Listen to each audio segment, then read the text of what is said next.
There is a version of fear most of us know well. Your chest gets tight, your mind starts racing, and your body seems to brace for the worst before you have even had time to process what's happening. Sometimes we call that weakness. Sometimes we simply call it stress and try to push through.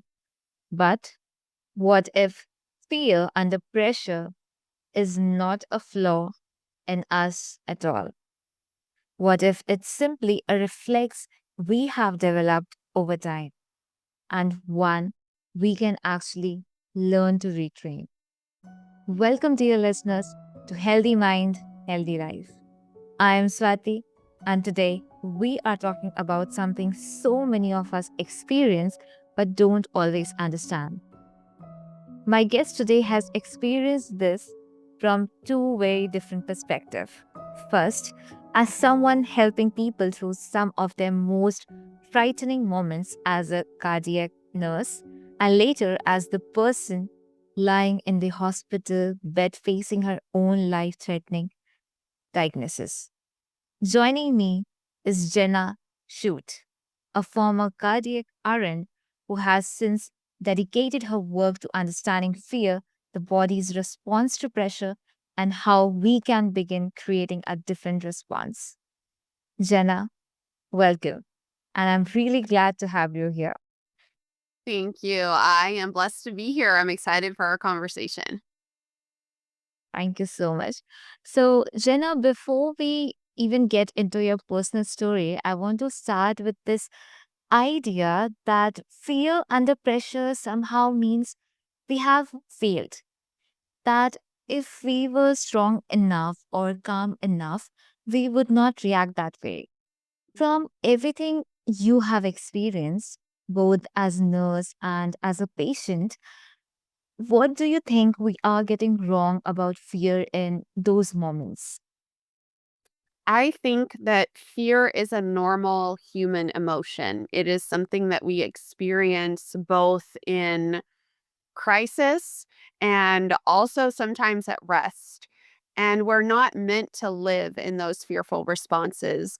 And sometimes fear gives us important information. I'm definitely not trying to teach or tell people that we should suppress our emotions or that we should feel guilty or shameful from having fear and a fearful response. But what I am saying is that we can train our responses to fear. So when fear tries to come, we don't have to walk out the rest of the day in fear. We don't have to follow every fearful thought down the rabbit hole and feel all of those things. We can start training our response to fear to be that of faith, peace, and joy so that we can walk out those next steps from a place of clarity. And when you began noticing that in yourself, not just in the people you were uh, caring for, what was the realization like for you?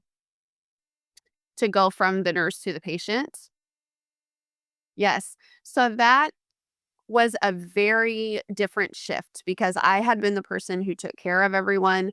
I had been the person who took care of the people who were going through very difficult challenges. And then to be the patient in the bed brought a whole new perspective of compassion for people and what they're going through, a whole new perspective of how it felt to feel like you don't have control, to feel like you don't know what's going to happen with the outcome, what's going to happen with the test results, with the diagnosis, with the procedures.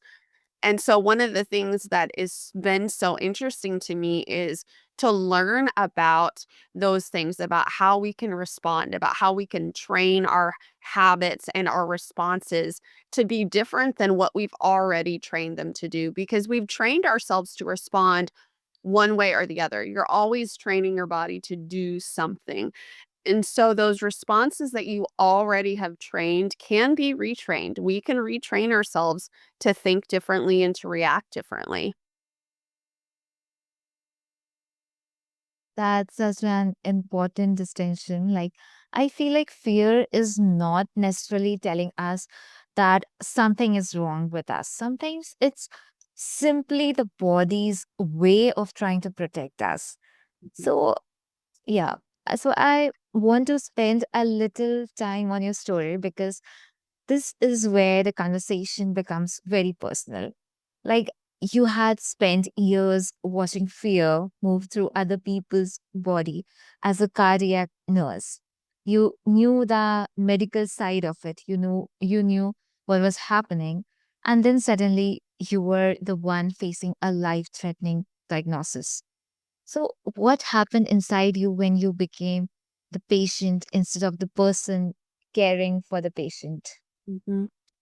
I think it definitely started as fear. It started those emotions of what if this diagnosis takes my life? What if I'm not able to fight it? What if there is not a way for me to survive? And then you start thinking about your children because both of my children were in diapers when I was diagnosed. So you start thinking along the lines of, what will my children experience as I'm experiencing this? And so I think that fear tries to really grab you and it tries to hold you in those what ifs and it tries to make you start seeing a future that hasn't even happened yet. And I think that's why it is so important to train yourself in how to respond to fear so that when it starts going and it starts trying to pick up momentum, you know where it is that you need to go. Because when I was first diagnosed, of course, the first thing that hit me was fear and concern and those realities of my life has just changed because I was a mom and a nurse and I was all of these things and now I'm the patient and now I'm the oncology patient that is in the bed that is getting the chemo, getting the treatments myself and to have that major shift and that line drawn and you've crossed over from one side to the other and now your life has just changed can be scary and there's no denying that, but I think that knowing how to go from the fear and move past that to be able to acknowledge what's going on but then anchor ourselves in the truth of how we're going to walk that out is the importance of that.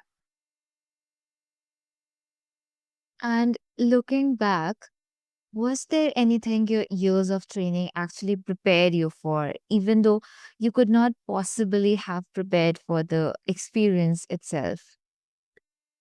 Well, I think one thing that I noticed is that anything that we repeatedly practice becomes easier for us to return to.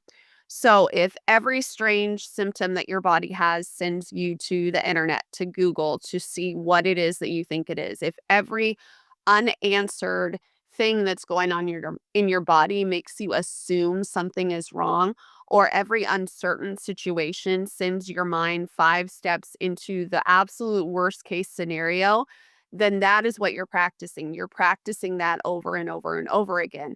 And so that first thought might be automatic, but what happens next can be trained. And so what I tended to see more that maybe helped me or maybe just knowledge was not as great was that we can decide how we're going to walk things out. We can decide how we are going to walk and live in the circumstances that we are handed because we don't always get to control the circumstance or control that diagnosis or control those difficult hard things that we're walking through, but we can determine and decide how we are going to walk through those things. There is something really powerful about that difference between, knowing something and actually living through it. You can understand fear completely and still experience it in a completely different way when it's your own body.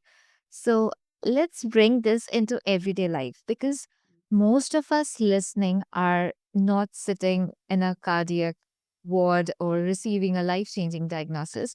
We are dealing with deadlines, difficult conversations, unexpected emails, financial pressure, family situations, the ordinary things that can suddenly, make our whole body tense up. So, where do you see that same fear reflex showing up in everyday life? I love that question because there is a really important distinction to make, that even though my issue and my disease and my circumstance may be completely different from what the listeners are going through right now, that makes no difference to fear. Fear doesn't care what the circumstance is. Fear doesn't care if it's relationship strain, if it's financial strain, if it's a job loss, if it's grief, if it's loss. Fear doesn't care what it is. Fear just will respond with the way that fear responds, which is causing your heart to race, causing your um, self to feel wrong. It causes you to feel those effects of that fight or flight response. And fear doesn't care what the reason is. Fear only knows you don't feel right about a situation. And so it's going to start down that pathway. And so my encouragement from that is that it doesn't matter what the hard thing is. It matters how you trained yourself and how you're going to train yourself in those hard things. So whether that hard is medical, financial, relationship, like you had mentioned, deadlines, all of those things, whatever the situation is, you still need to train yourself. And I think one of the best ways to think about that is like learning how to swim. The best time to learn how to swim is in the calm water. It is to start right away. Start when there isn't something huge going on. I didn't do that. I started in the middle of the hospital bed, and I wish I would have started sooner because it would have better prepared me for those difficult moments. And all that to say that if you are in a very difficult situation, you can still start training now. And if you're not, train now for when those situations come, because you will be training something no matter what you're doing. If you are responding out of fear, if you're responding out of faith, you are responding and you are practicing and you are making that habit right now with your everyday choices. And I think that's why these everyday moments matter. We may not recognize them as fear because they are, so familiar, but a body can still respond like to all of these. And this brings me to something I'm really curious about. I've heard people, talking about building Joy Reflex. And I love that idea because we usually hear about managing fear, controlling stress, or calming ourselves down. So how one can begin retraining something as automatic as fear, and what does building a joy reflex actually look like in practice? Yes. I want to be clear that what a reflex really is. So, if you're not medical at all, you'd have no idea what a reflex is. When you think of a reflex, it's the same as a habit. It's something that you do without thinking. So, an example of that would be brushing your teeth. When you go to brush your teeth at night or in the morning, you don't think about how you have to put the toothpaste on the toothbrush and how you have to brush your teeth because you've done it so many times that your body knows the movements. Your body knows what to do and how to do it. So you can be thinking about tomorrow's meeting. You can be thinking about your bank account. You can be thinking about the deadline that's coming up and brushing your teeth at the same time. Why? Because you've trained yourself to a point where you know how to brush your teeth without any thought whatsoever. And so when we're talking about the joy reflex, we are talking about training faith, peace, and joy to be the same as brushing your teeth. You don't have to think about how you're going to respond. You have practiced it so many times that your body just knows how to respond. And one of the things I think that we miss is that anxiety does not always look like panic. And so, what you were saying just a few minutes ago is that sometimes we're just living our ordinary days, our ordinary lives, and what we don't even realize is anxiety and a fear response is one. And so some of those things can look like over researching. So I just need more information. I need to look up more. I need to have more knowledge. When you're really just trying to eliminate this anxious feeling of uncertainty. Or maybe it's perfectionism, where if I do everything exactly right, if I do it exactly the way I think I should do it in my head, then everything will go right. And that is trying to get rid of those anxious feelings. Now, maybe it's feeling like you need to control everything, like schedules, plans, deadlines, other people, other details, because that uncertainty of not having control feels intolerable. Now, maybe it's something like avoidance. So instead of over preparing, you just avoid it all before it is even started. So you avoid making the phone call, you avoid returning the text message, you avoid preparation, you avoid everything because you don't want to experience that discomfort. And one of the things I talk about a lot too is you avoid silence, you avoid quiet. You're not able to sit in a quiet room, in a quiet atmosphere, in a quiet environment because you have not yet trained yourself to be able to be in a peaceful area without having something going on, without having some sort of distraction. And so many times we don't see these things as responding out of fear. But if we really look at the deep, deep roots of the cause of the reasons why we are doing that, a lot of times we will see that those things are a fear response. It is an anxious response. It is something that we have trained our bodies to do in response to these uncomfortable, anxious feelings. And so, how do you undo that? How do you start to train the joy reflex by yourself, in and of yourself? Well, the first thing I always say is you have to recognize exactly what it is that you are trying to train. So you're trying to train faith, peace, and joy. What areas in your life need that training? Maybe it's not a medical issue like I have dealt with, but maybe, as you mentioned, it's a deadline, a meeting, a financial issue, a family issue. So finding out what the root is to that. What is it that you are trying to address? And then finding out what it is that you're responding. How do I respond when those feelings start? So, when I start to think about these deadlines or these meetings, that financial strain or that relationship strain, what is it that I do to try to comfort myself? And try to move from this uncomfortable feeling to a feeling of comfort, because a lot of times you're going to have those responses. And what are those responses? Is it trying to gain control everything? Is it trying to respond in a way that makes me more comfortable? Do I have to go put the radio on or the TV on or something on so that I don't have to sit there and have these thoughts that I'm thinking? So the first thing I say is to recognize it. Recognize exactly what it is. And then we're going to take it from recognition and we're going to move it to defining what is actually true right now. And that would be the second step. Now I'm a bit curious about the long term part of this because retraining something as deep as a fear response probably is not something you do once and suddenly never struggle with again. So, what happens when someone has been, practicing this for months, things have been going well, and then suddenly life hits them hard and the old fear response comes rushing back. So, how do they find their way back without seeing that as a failure? Well, I think a lot of times we want to think of healing and habit training and all of these things as a very linear path. So just a straight up, we're just going to go straight up.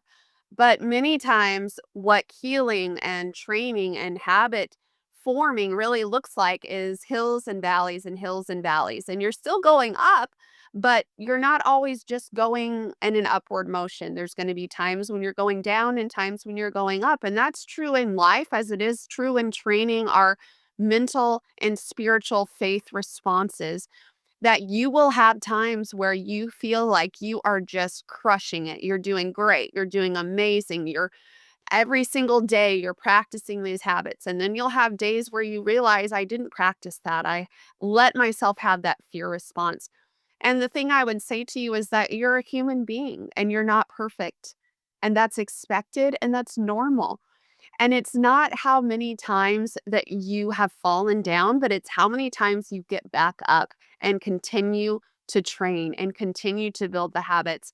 And what I will say from building habits is that the more you do that, the easier it is to try again the next time because you already have started. You already know where to go. You already know what to do.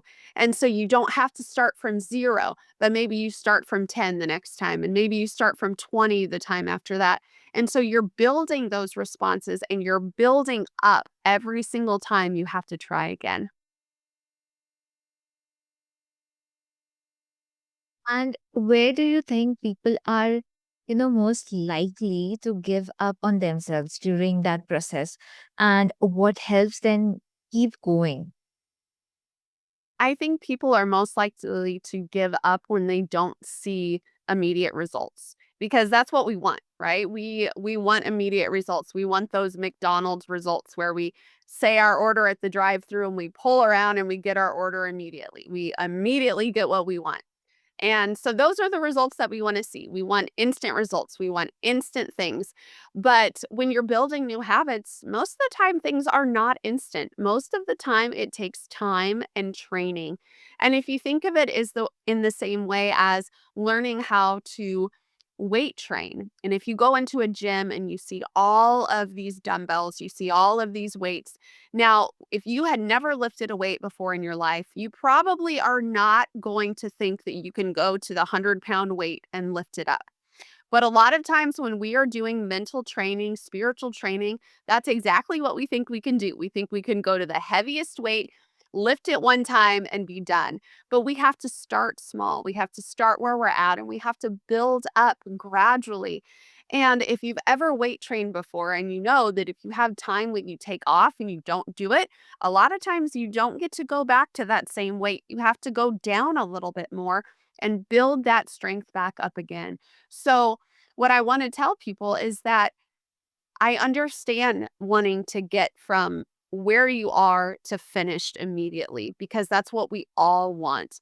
But you wouldn't expect that in any other physical way. You wouldn't expect that in the weight room. You wouldn't expect that if you were climbing up a set of stairs. You wouldn't expect to go from the bottom to the top with one step. You would expect to have to take it one step at a time.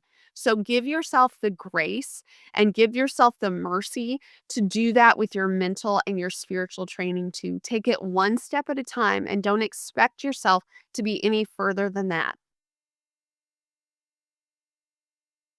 I think that's reassuring for anyone who is listening and thinking, I have tried to change this before and I still react the same way sometimes. Yes. Maybe slipping back does not erase the work we have already done. Maybe it simply gives us another opportunity to practice a different response. And fear under pressure is not necessarily a flaw, we need to eliminate. Sometimes it's a reflex we have learned, and with awareness, practice, and patience, we can learn something different. Yes. So, Jenna, this has been such an honest and fascinating conversation. So, before we wrap up, where can people find you and learn more about your work? Yes. So I have a website and it's just my name, jennaschutt.com. I have many free resources to start training your Joy Reflex right now. And I'd love for you to come and check those out and get those for yourself because they are there for you to start training. Whether you have been trying this for a long time, whether you've never heard of it before and you want to start today, they are there for you. And I'd love for you to come and check it out and say hi while you're there. Thank you so much, Jenna, for sharing not just your professional experience, but such a personal part of your journey with us. And I really appreciate you being here. And to everyone listening, maybe take a moment today to notice what happens in your own body when pressure shows up. You don't have to change the reaction immediately, just notice it because sometimes awareness is where a new response begins. Thank you for listening to Healthy Mind, Healthy Life. I am Swati, and I'll see you in the next episode.